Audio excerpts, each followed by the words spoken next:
Just at a very high level, I would say that there are a lot of difficulties, a lot of challenges. We'll talk about all of them in detail. People put words in your mouth and kind of get the reputation as this doom and gloom guy. Jim Rickards is always talking about the end of the world, which I don't. I never use that expression.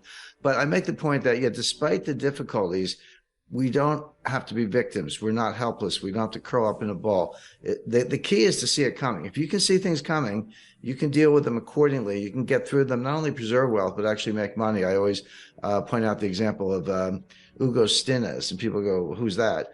He was an industrialist in Weimar, Germany in the early 1920s, and he could see the hyperinflation coming long before the middle class, long before anybody else. He went out and borrowed an enormous amount of Reichsmarks, that was the currency at the time, and just bought industrial assets, coal mines, vessels, natural resources, etc. So here comes the hyperinflation. He gives it a little time. He pays back his debts. I would say pennies on the dollar, like a millionth of a penny on the dollar, in other words. But he paid it back. They were sweeping the money down the sewers, but he paid back his debts and kept all the assets. And he became the richest man in Germany. And my German's not very good, but his nickname was the Inflationskönig, which means the inflation king.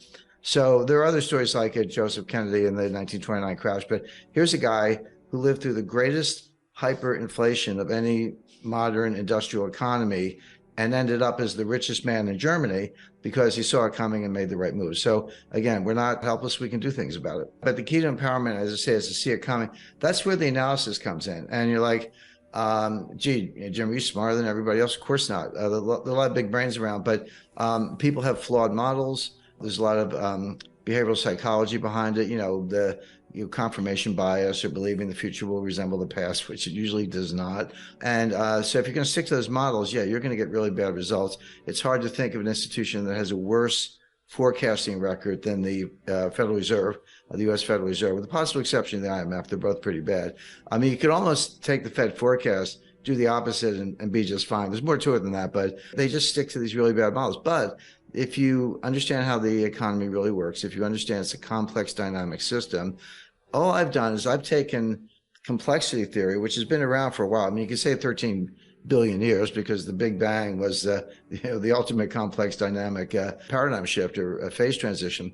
But the science of complexity, understood in mathematical terms, really dates to the kind of the early 60s. But it's been used very successfully in physics. It has a lot of applications. All I did was bring it over to capital markets. I looked at capital markets and said, wait a second, here's one of the most complex dynamic systems you can picture. And then there's nothing more complex than the human brain. So you're putting humans on top of capital markets. You've got complexity squared or some exponent. And those models work brilliantly. But try getting anyone to understand it or do that work is difficult. But again, the point is, if you have the right models, and I would include behavioral psychology, a good dose of history, complexity theory, and a few other branches of applied mathematics, you can get very good results. But if you stick to, the Phillips curve and non-accelerating inflation, unemployment rate, and a lot of other nonsense the Fed uses, yeah, you're gonna get it wrong. Does the future resemble the past with some probability, some degree of distribution probability? Not always. I mean, and maybe less frequently now than ever. And they also assume that prices move continuously. Prices go up and down, of course, but markets don't move continuously. Or if they do, it's when you don't care. When you do care, they just gap. They gap down or they gap up. You miss it, you blink, and it's at a completely different level. It's been repriced. Now, you can still get in and out, but you've either made a lot of money or lost a lot of money, in the blink of an eye. So when you take those characteristics, and this is how I started kind of deconstructing it, if you will, and say, well, look, markets are not efficient. That's nonsense. They don't move continuously and slowly. They gap up and they gap down. And if you're not ready for that, you've missed the boat. Nothing's risk-free. So why don't we start there? When I started identifying those factors that, in my view, were incorrectly applied, and you say, well, what looks like that? Well, the answer is a complex dynamic system. A system that produces hurricanes and tornadoes and lightning bolts and power outages and earthquakes and tsunamis. Those are all examples of the results of complex dynamic systems.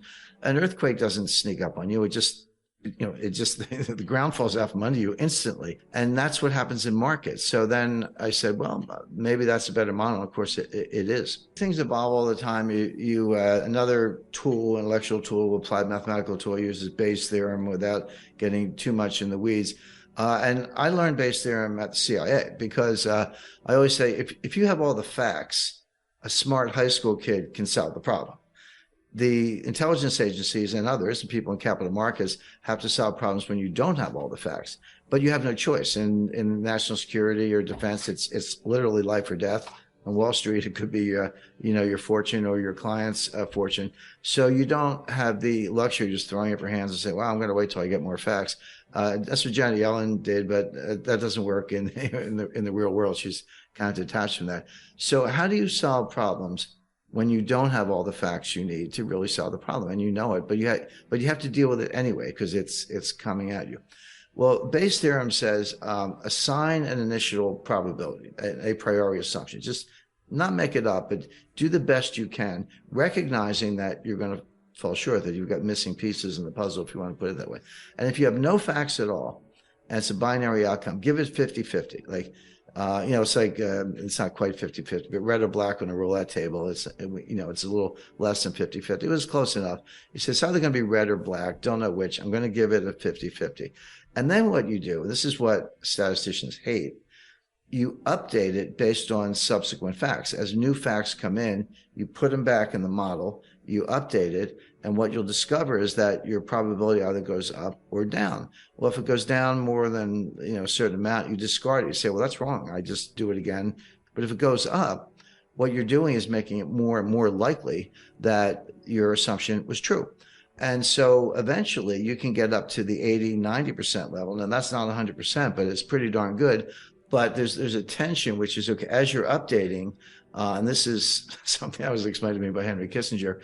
So imagine a simple graph, and the vertical axis, the y-axis, is the probability of a certain outcome, and the x-axis is a timeline. Basically, you convert that into the amount of information you have. How much information do I have?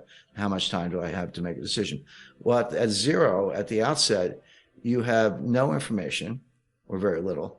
But you have a lot of time. You have a lot of degrees of freedom. But as you move across the x-axis, as you move down the timeline, what you discover is you get more and more information, which is a good thing. So that curve is going up. But you have less and less time, fewer degrees of freedom. That curve is going down. So when you get all the way to the other end, it's like, hey, I have perfect information, but it's too late. It's over. I missed either war started, or I lost all my money, or something bad happened. So what you look for is the sweet spot in the middle, call it the Kissinger cross, where I have enough information to be smart, but enough time to have degrees of freedom and be able to act. You look for that sweet spot in the middle, and that's when you act. And with a little humility is a very good tool, a good addition to the formula. So as I say, in the CIA, you never have enough information. You're always trying to get more, but you have to do the best you can, and kind of make assumptions and make forecasts, because you don't have the luxury of sitting back. You can't wait for 10 9/11 events so you can have a good statistical base. You got one, and you want to prevent the next one.